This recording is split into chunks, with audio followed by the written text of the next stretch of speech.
अस्सलाम वालेकुम नाज़रीन, आप देख रहे हैं ZH न्यूज़ में हूं ज़हीर अहमद। नाज़रीन, आखिरकार PTI ने फैसला किया है अपना एहतजाज मौखर करने का। इमरान खान साहब से मिलने कौन जाएगा, इस पर बात करेंगे।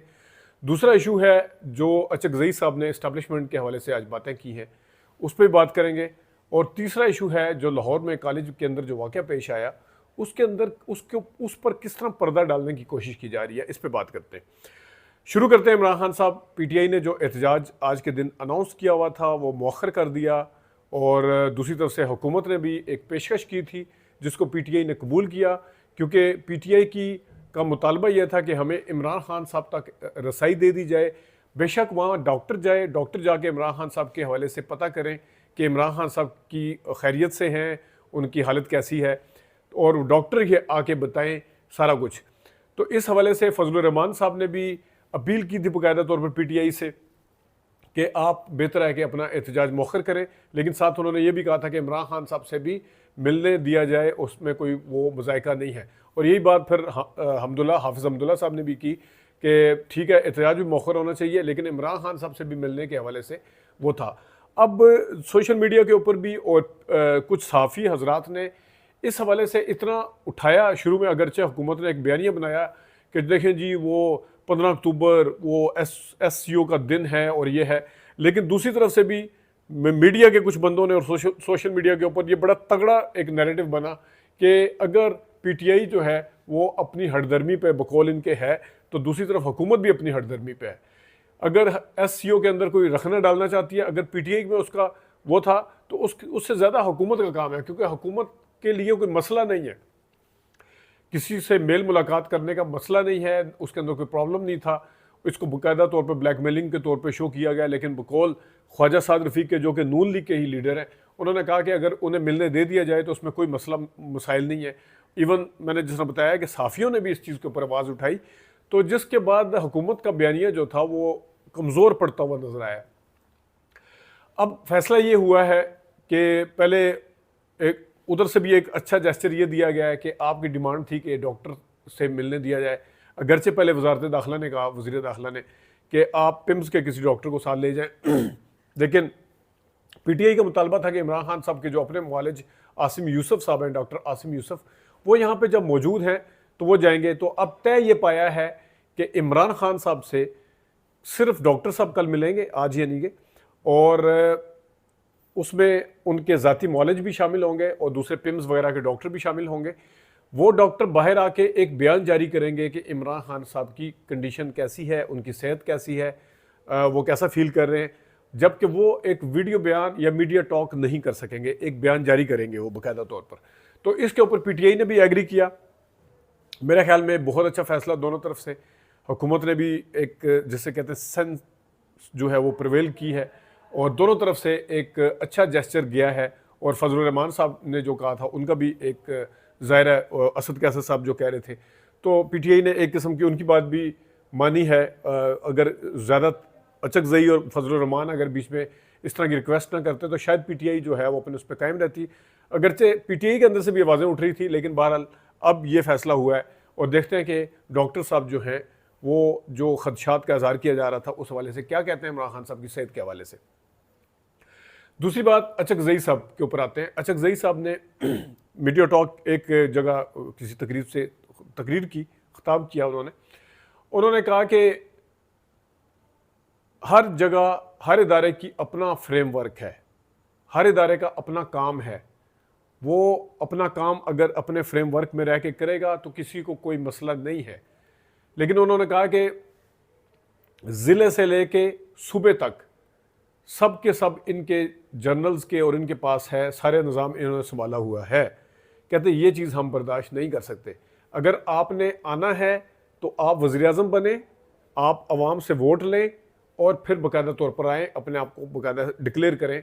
लेकिन ये पीछे से रह के जो काम होते हैं ये हमारे लिए काबिल कबूल नहीं है। इसके ऊपर उन्होंने अच्छा खासा शोर डाला है, और उन्होंने इमरान खान साहब के हवाले से भी बात की, और बहरहाल इस्टेब्लिशमेंट के हवाले से उनके जो खदशात या तहफ़्फ़ुज़ात थे वो उन्होंने खुल के बयान किए कि आप पीछे रह के काम ना करें। अगर आपने पूरी भाग दौड़ संभालनी है तो बाकायदा तौर पर वोट लें आवाम से, और वोट लेने के बाद अगर आप बनेंगे तो हमें कोई मसला नहीं होगा। इस तरह नहीं हो सकता। फिर उन्होंने नाम भी लिया कि 22वें ग्रेड का अफसर हो और वो सारा कुछ अपने हाथ में लेकर करे, ये हम बर्दाश्त नहीं करेंगे। ये कहा है अचकज़ई साहब ने। अब मैं आता हूँ आखिरी टॉपिक की तरफ, जो कॉलेज के अंदर वाक़या पेश आया गुलबर्ग में। उस कॉलेज में उस बच्ची के साथ जो वाक़या हुआ, अब उसको काफ़ी देर के बाद, यानी इतवार के मगरिब से पहले ये वाक़या रिपोर्ट होता है बाकायदा तौर पर, और ये मेन स्ट्रीम टीवी चैनल पे चलता है, जिसके बाद खबर आती है कि गार्ड को भी गिरफ्तार कर लिया गया। ये आता है इतवार के दिन।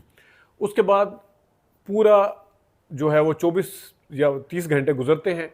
कुछ सहाफ़ियों ने सवाल उठाने शुरू किए, कुछ ट्विटर के ऊपर, कि वो बच्ची अब सामने क्यों नहीं आई, उसके वालिदैन अभी तक सामने क्यों नहीं आए, कॉलेज के बाहर एहतजाज क्यों जारी है, एहतजाज नहीं होना चाहिए, फलाना वो। तो मेरा उस सहाफ़ी से सवाल है कि आपको अगर ये डाउट है कि ये वाक़या पेश ही नहीं आया, तो आपको ये कैसे कंफर्म और 100% यकीन है कि किस तरीके से उसके ऊपर पर्दा डालने की कोशिश की जा रही है वो झूठ नहीं है? मतलब किस तरीके से उसको और तरीके से आप दूसरी साइड का बयानिया बगैर सबूत के बता रहे हैं, इस तरफ आप सबूत मांगने की कोशिश कर रहे हैं। तो जनाब 27 तलबा जो है उनको ज़ख्मी किया गया, मारा गया, एहतजाज कर रहे थे। उनको किसी पागल कुत्ते ने तो नहीं काटा था कि जनाब वो एहतजाज करना शुरू कर दें, या किसी की माँ या बहन या बेटी के ऊपर इस तरह का इल्ज़ाम लगाना शुरू कर दें कि ये वाक़या पेश आया। कुछ ना कुछ वहाँ पे था।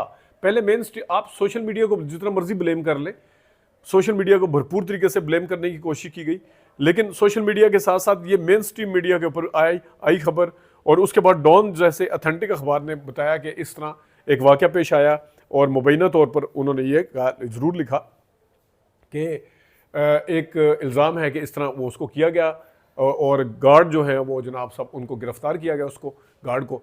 तो ये हर जगह रिपोर्ट हुआ। अब इतनी देर के बाद एक डीएसपी साहिबा सामने आती हैं, वो आगे कहती है कि उनके साथ दो बंदे खड़े होते हैं कि ये एक बच्ची का चचा है, ये बच्ची का जनाब वालिद है। पहले तो मेरे उन साफियों से सवाल है जो कह रहे थे कि बच्ची कोई वालिद, और अब फिर कहाँ से आ गए? मतलब है आप किसी प्लानिंग के तहत अगर कोई चीज़ करें ना तो वो होती है, वो झूठ के कोई पाँव नहीं होते। आप ये सवाल उठा रहे थे, वो सामने नहीं आ रहे, आपका कहने का मतलब तो है ही नहीं है, कोई इस तरह की चीज़ ही नहीं हुई। अब वो आगे क्या कह रही है डीएसपी, वो आगे जनाब सब, अब ये सोशल मीडिया ने खबर फैलाई है, ये इनके चचा हैं, उन्होंने मास्क पहना हुआ था वैसे बाय द वे, फिर ये इनके वालिद साहब हैं, उन्होंने भी मास्क पहना हुआ था। तो उन्होंने बताया कि वो बच्ची वैसे गिर गई थी, फिर अब बच्ची भी आ गई कहीं ना कहीं से, पहले तो कहते बच्ची नहीं है कहीं पे। वो मेरी फिर उन साफियों से सवाल है जो अपने ट्विटर अकाउंट पे या एक्स जिसे भी इस तरह के सवाल उठा रहे थे, और बड़े मानने में अपने आप को साफ़ी कहते हैं। आप दूसरी तरफ के बयानियों को एकदम बाई करने के लिए तैयार हैं। इधर वो उन्होंने जो एहतजाज कर रहे हैं, आपको नहीं समझ आई कि वो क्यों एहतजाज कर रहे हैं, आपको नहीं समझ आई कि वहाँ पे बाहर खड़ा हुआ गार्ड कह रहा है कि यहाँ से आप चले जाएं, अंदर पढ़ाई हो रही है, पढ़ें जाके, वरना कोई नया वाक़या पेश आ जाएगा। इसका क्या मतलब है? ये तो सामने गर्दिश कर रहा है, और फिर एक फुटेज भी एक बच्ची की आई हुई है किसी अस्पताल की। तो ये चीज़ें जो हैं इसके ऊपर अच्छा, अब क्योंकि इसका कॉलेज की चेन है, उनका एक चैनल भी है, उस अपने चैनल के ऊपर आके चलाया, या तो हर जगह फिर चलता वो, तो ये बाकायदा प्लानिंग करके अपने कॉलेज के अपने चैनल के ऊपर आके, क्योंकि जाहिर है यहाँ पाकिस्तान में तो होता है ऐसे है जनाब, जहाज़ तबाह हो जाए, इदारे को और जहाज़ की एयरलाइन को बचाने के लिए पायलट के ऊपर डाल दिया जाता है। ये गलत है। कहीं पे कोई कॉलेज वगैरह है, भाई मान लें आपके कॉलेज के अंदर क्या वाक़या नहीं पेश आ सकता, आप उल्टा कहें कि हम तो इतना स्ट्रिक्ट एक्शन लेंगे, आप जनाब ऊपर पर्दे डालने पे लगे हुए हैं। उसके बाद डरा धमका के क्या नहीं हुआ, वो गुल अहमद वाली जो लॉन वाला था, क्या हुआ उसके अंदर? फिर पहले प्रेशर डाला गया था, फिर उसके बाद क्या हुआ, सब कुछ हुआ। उसके बाद पाकिस्तान में इसी तरह ही चीज़ें चलती हैं। तो जो इसको बाय करने के लिए तैयार हैं इन डीएसपी साहिबा की बात को, वो जो मास्क ज़्यादा दो बंदे खड़े हुए थे उनको, लेकिन वो 27 बंदे जो सिर्फ ज़ख्मी हुए हैं, पता नहीं सैकड़ों जो तलबा थे वहाँ पे वो एहतजाज कर रहे थे, उनके ऊपर किसी को कोई भी एतबार करने के लिए तैयार नहीं है। उनके तो वेस्टेड इंटरेस्ट नहीं है, इनके तो वेस्टेड इंटरेस्ट है। इन्होंने कॉलेज चलाना है, इन्होंने अपने चैनल को यूज़ किया, इन्होंने फलाना किया, उनका क्या इस तरह का लेना देना है? उसके ऊपर आप या तो खुद जाके इन्वेस्टिगेटिंग जर्नलिस्ट साहब आप जाके खुद जाके तहकीक करते हैं। एक तरफ का आप सच बोलने के लिए तैयार हैं, दूसरी तरफ का सच बताने के लिए तैयार नहीं है। एक तरफ की बात बताने के लिए तैयार हैं, दूसरी तरफ की बात बताने के लिए तैयार नहीं है। तो इस तरह इसके ऊपर काफ़ी सारे सवालात हैं।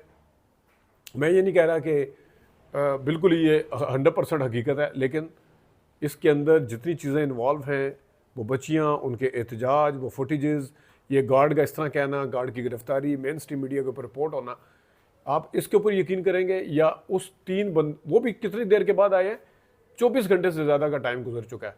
तो पूरी प्लानिंग के तहत मुझे तो लग रहा था, और फिर वो सारे चैनल पे चला भी नहीं, वो चला भी उधर है। जिस तरह किसी को ज़बरदस्ती बयान दिलवा दिया जाता है, तो अपनी माएँ बहनों का भी है, वो पड़ा हुआ सारा कुछ बोल रही थी शहर बानो या जो भी थी DSP, वो ना वो दिल से नहीं बोल रही थी, वो रटा हुआ था उन्होंने।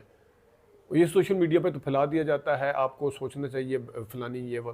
तो ये चीज़ें हैं, ये सवालात हैं इसके ऊपर बड़े। और पाकिस्तान के अंदर इस तरह की बेतहाशा मिसालें मौजूद हैं जिसमें पर्दा डालने की भरपूर कोशिश की जाती है। अपना ख्याल रखिएगा, अभी तक के लिए इतनी इजाज़त दीजिए। अल्लाह हाफ़िज़।